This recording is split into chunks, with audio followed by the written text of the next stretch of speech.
قهرمان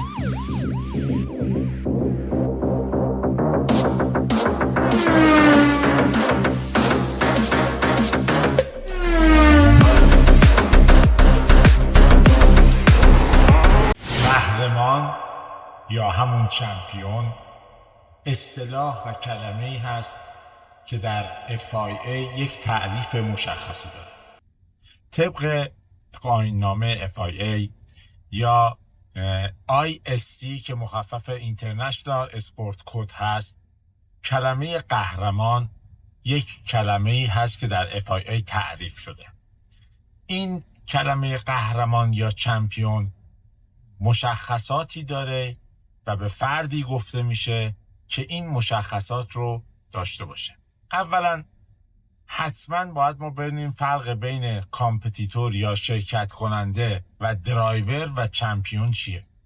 شرکت کننده کسیه که ثبت نام میکنه، در مسابقات شرکت میکنه و تجربه کسب میکنه. حالا ممکنه اون 1 مسابقه باشه، 10 مسابقه باشه یا 100 مسابقه باشه. تعداد شرکت در مسابقات دلیل بر قهرمانی نیست. قهرمان کسی است که در مسابقات روی سکو بره، یعنی نفر اول، دوم، سوم و یا در جمعی امتیاز مسابقات به رتبه اول برسه و یا اینکه قهرمانی های سکوش رو تکرار کنه، یعنی اول، دوم، سوم در مسابقات پیاپی بتونه به اون سکو دست پیدا کنه. اینکه یک بزرگواری شرکت کننده ثبت نام کنه، کوالیفای بشه، بیاد تو مسابقه شرکت کنه، اگر روی سکو نره به این شخص قهرمان گفته نمیشه. پس اگر ما کلمه قهرمان رو برای کسی به کار میبریم، بهتره کمی با دقت بیشتر و ملاحظه بیشتر اون کلمه رو استفاده کنیم. اینکه یه شخصی بزرگ هست و استاد ما هست، بر ما واجب هست که به ایشون احترام بذاریم. اما اینکه از کلمه قهرمان بخوام استفاده کنیم، بالاتره میشه قهرمان. بقیه اون بزرگوارانی که تو اون مسابقه هستن قهرمان نامیده نمیشن، میشن شرکت کننده. پس خواهش میکنم حتما به این موضوع بیشتر توجه کنید. مرسی. آقای استاد شیران طبق گفته های خودشون تعریف میکنن که بعد از اینکه مسابقات دور پیست استادیوم فوتبال برگزار میشد، خب مشکلات مختلفی داشت و در نظر بود که این مسابقات از کانون به فدراسیون منتقل بشه، اما مشکلات مختلفی داشت. در نهایت با مدیریت استاد فریاد شیران و ورود مستقیم دقیقاً FIA که بالادست فدراسیون کانون اتومبیل رانی و موتورسواری بود، حضور پیدا کرد و قرار شد که قسمت پلاک، گواهینامه بین‌المللی و پلاک های ترانزیت رو کانون انجام بده و مسابقات ورزشی کاملا در اختیار فدراسیون قرار بده. آقای استاد شیران تعریف میکنن که بعد از اینکه کشمکش های مختلف پیش اومد، با کمک FIA و حضور نماینده FIA، کانون که تا قبل از این خودش رو متولی این رشته میدونست، فقط محدود شد به ارائه پلاک ترانزیت، گواهینامه بین‌المللی و کاپیتاژ و مسابقات ورزشی در اختیار ورزش و در اون زمان تربیت بدنی قرار گرفت. خب استاد فریاد شیران با هماهنگی‌هایی که کرد و پیگیری‌هایی که کرد، تونست این رشته را در قالب یک کمیته در فدراسیون موتورسواری این کمیته رو راه اندازی و فعالیت رو شروع کنه. خب این واقعا یک رشد و یک واقعا اقبال بزرگ بود که فدراسیون موتورسواری و اتومبیل رانی در یک جا ادغام شدند. هرچند این شروع یک مشکلات عدیده بود، ولی استاد فریاد شیران با کارهای مختلف و با روابط مختلف این سختی رو به سختی گذروند و این سختی ها رو روان کرد و از اون عبور کرد. و در نهایت وقتی کمیته در اختیار اتومبیل رانی، کمیته اتومبیل در اختیار موتورسواری قرار گرفت، یک جان تازه‌ای گرفت. در همین حال که این نقل و انتقالات صورت می گرفت، آقای دکتر غفوری فرد با هماهنگی هایی که با آقای شیران کرد به ایشون یک امتیازاتی داد که ایشون بتونه این رشته رو بیشتر رونق بده که مدارکش رو با هم میبینیم. در نهایت وقتی که اومدن و خواستن که این مسابقات رو یک جایی برگزار کنن و به نوعی اینو راه اندازی کنند، آقای شیرگیر مدیر وقت اون موقع مجموعه آزادی با توافقاتی که با استاد شیران کردن قبول کردن که در صورتی که آقای شیران جوب‌های مجموعه رو که هدر رفت آب دارن رو بتون ریزی کنن و این جوب‌ها رو درست کنن، پارکینگ شماره 1 رو که امروز پیست اتومبیل رازی سرعت آزادی در اون واقع شده و اون موقع پارکینگ بوده، در اختیار استاد شیران قرار داد. این بود تمام مسائل و داستانی که در این چند دقیقه گفتم، اما چقدر کارها انجام شد تا پارکینگ شماره 1 استادیوم آزادی در اختیار کمیته سرعت و کمیته مسابقات قرار گرفت تا مسابقات برگزار شد. اما این یه پارکینگ بود، پیست نبود و تازه اول راه رسیده بوده. اما استاد شیران که افراد مختلف و دوستان زیادی داشت، از جمله با کمک برادرش، شروع کرد اونجا فعالیت‌هایی کردن و با شهردار آقای جامی، شهردار همون منطقه، توافقی با هم امضا کردن و قبول کردن که طی اون توافق شهرداری پیست رو آسفالت کنه، اونجا رو آماده کنه و به نوعی اونجا رو همسطح کنه و با ساخت پیست یک مشارکتی بین فدراسیون باشه و شهرداری وقت. و این کار استارت خورد و خیلی سریع با کمک شهرداری پیست بتون ریزی شد، آماده شد، قسمت هایی که ناهموار بود هموار شد و به نوعی پیست داشت سر و شکل پیست رو میگرفت. اما خب به این راحتی هم نبود. به زودی بعد از پایان پیست و آسفالت تمام شدنش در مقطعی رسیدن که حالا شهرداری میخواست از اون پیست بهره ببره و میخواست به نوعی با حضور در اون پیست یا با شرکت در مشارکت در مسابقات و نوعی فعالیت های داخل پیست به حال هزینه‌ای که کرده بود و جبران کنه. ولی باز هم اینجا درایت استاد فریاد شیران به داد این رشته رسید و با کمک دوستانی که داشت به نوعی از این سختی هم عبور کردن و در نهایت شهرداری از اونجا رفت و پیست در اختیار کمیته ریس یا موتورسواری و اتومبیلرانی قرار گرفت. یک بار دیگه جا داره از این استاد تشکر کنیم که واقعا تمام هم غم خودش رو گذاشت به همراه حسین آقای خداپرست و این کار رو رونق داد. استاد ازت متشکریم. این سریال با حمایت مخاطبانی ساخته میشه که دنبال روی حقیقت. مسابقه آخر سال 1369 فیلمی که با هم ملاحظه میکنیم و در این مسابقه در 3 کلاس 2000 جی تی و آزاد برگزار شد. مسابقه ای که خیلی خیلی خیلی خیلی بینندگان عزیز و تماشاچیان زیادی داشت اون روز. با هم این فیلم رو ببینیم.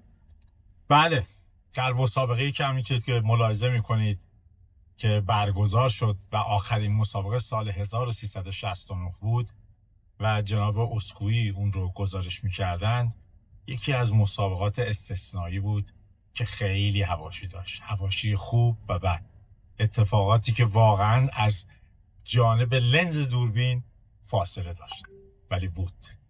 بله، در کلاس 2000 جی تی که در ابتدای خط استارت بود و کلاس 2000 به بالا، در اون موقع برای اینکه مسابقات یک هیجان بیشتری داشته باشه 2 کلاس رو با هم استارت میدادن. یعنی در خط اول استارت کلاس 2000 جی تی بود با 6 ماشین و در پس اون کلاس 2000 به بالا بود و در کلاس 2000 به بالا قهرمانان کلاس 2000 هم میتونستن حضور پیدا کنن که از جمله حضور علی نظری، و سعید اعرابیان بود. بریم با هم ببینیم که چه قوقایی به پا شده. خب تو این مسابقه تو کلاس 2000 جی تی 6 شرکت کننده بودن که اولشون ناصر بابایی یا همون ناصر جداری خودمون بود. نفر دوم رضا مجدهی بود که با 2002 سفید خودش قبلا مقام‌های خوبی هم کسب کرده بود.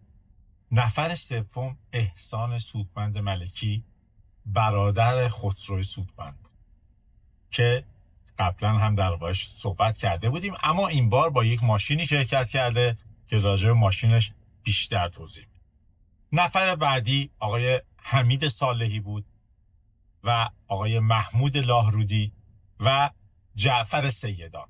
این 6 نفر شرکت کننده 2000 جی تی بودند که در خط اول استاد قرار داشت. در خط دوم افرادی مثل آقای قاسم خرم، محمد رضا عباسیان، آقای فلاحی و اشخاص دیگه هم حضور داشتن، از جمله 2 نفر از کلاس 2000 که در اون کلاس مقام بالاتر رو کسب کردن مثل علی نظری و سعید اعرابیان. این مسابقه استارت خیلی دیدنی داشت. وقتی به فیلم نگاه میکنید تو یه لحظه ناصر جداری یک فاصله خوبی میندازه، ولی وقتی در کنار صفحه نگاه میکنی میبینی یه 320 از اون گوشه داره همه رو میگیره، از سمت جمعیت میاد جلو. این 320 همون علی نظریه. این پیست یه جاهایی یک قسمتهایی داشت که میرفتیم بالا مثل هزار چم خودمون و در اون قسمت جاده خیلی باریک میشد و 2 مرتبه برمیگشتن میامدن پایین. در اون قسمت بالایی هیچ گونه جمعیتی نبود و دوربینی نبود. به نوعی اکثر شیطنت ها اونجا انجام میشد.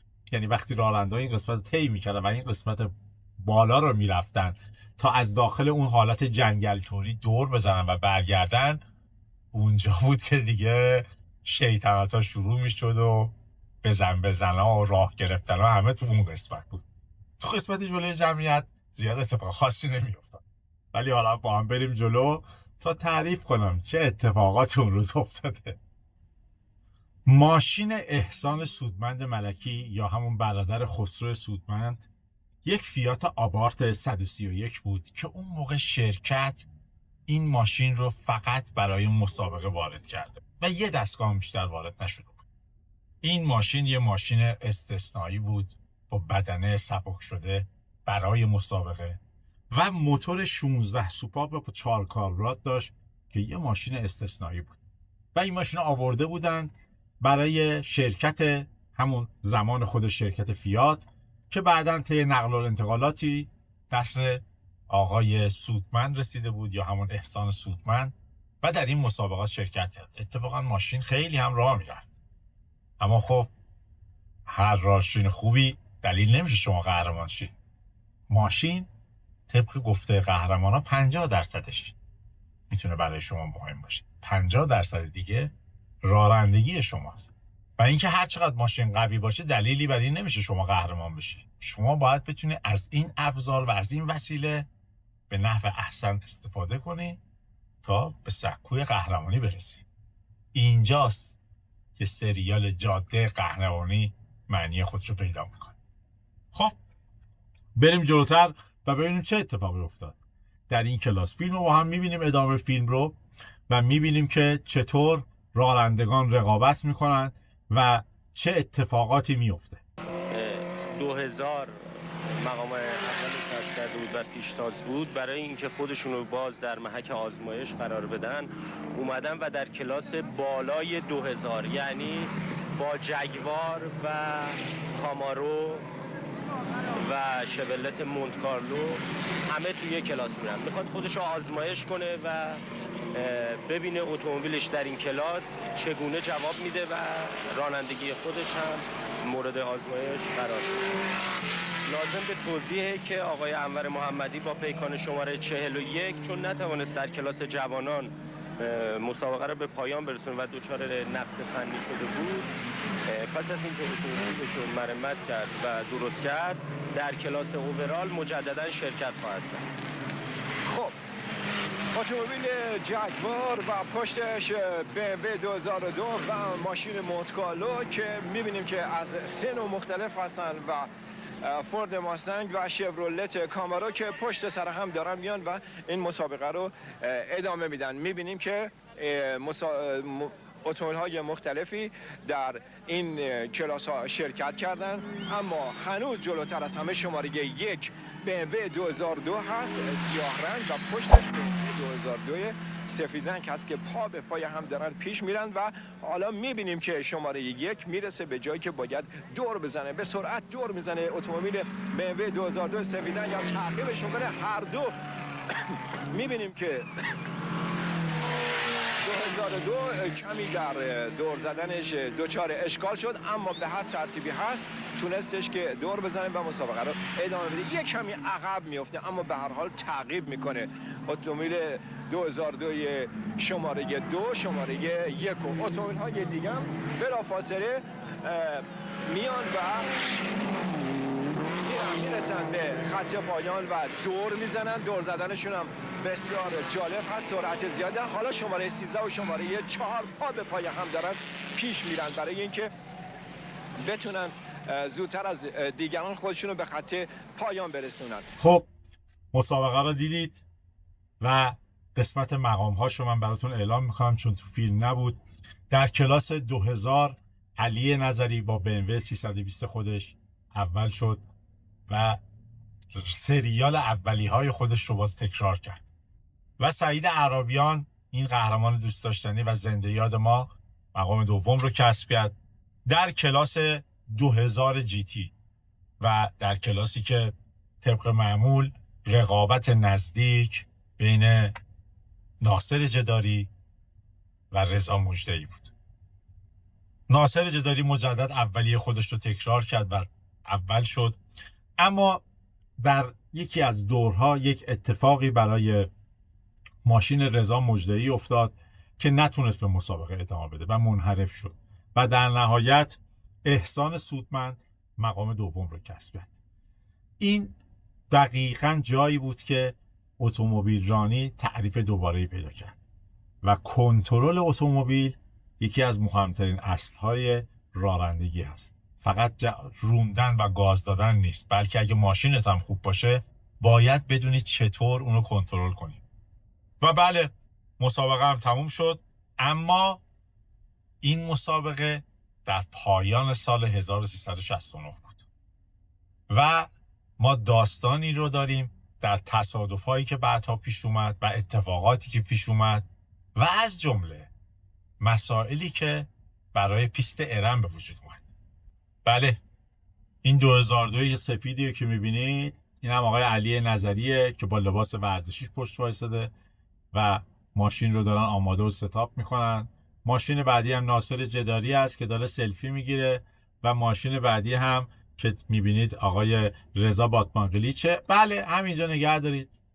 اینم آقای شهروز شهریاریه که معلوم نیست تو کاپوت موتور چی کار داشت میکرد که سری میپره بیرون، حالا یا دستکاری تو کاربرات میکرد یا چی کار میکرد که با همین BMW 320 آماده بود تا شرکت کنه و رضا باتمانقلیچ خیره شده بود که ببینه این چه حرکتی زد روی ماشینش. اگه نگاه کنید رضا باتمانقلیچ از کنار ماشینش بله داره نگاه میکنه به اون سمت تا ببینه رقیب پشت سریش آقای شهروز شهریاری چه تکنیکی داره اونجا پیاده میکنه که کاپوت ماشین رو باز کرده. البته بعدا از خودش میپرسیم که چی کار میکردی اون لحظه تو خط استارت که کاپوت ماشین رو بالا زده بودی و رفته بودی روی موتور وایساده بودی. حالا معلوم نیست کاربرات رو دستکاری میکرده یا چه تغییری میداده. بله، اینم آقای محمود لارودی با سیبیلاشه که داره دستکشاشو آماده میکنه که بشینه پشت فرمون. اینم ماشین 2002 سفیدش که آماده کرده و خب بغل دستش هم که میبینید چه کسی هست. شهروز، آقای شهروز شهریاری با دستکاری که تو ماشینش کرده. حالا معلوم نیست چه حرکتی زده و باید خودش حتما به ما بگه و ما ازش میپرسیم که چه کاری کردی رو ماشین. در مقام سکوی در رتبه بعدی تایمگیری قرار داره. این هم 2002 بعدی که 2002 مشکی مال خدا بیامرز زنده یاد حمید کوشانفر بود که امیر تکنیک خریده بود و آمادش کرده بود برای مسابقه.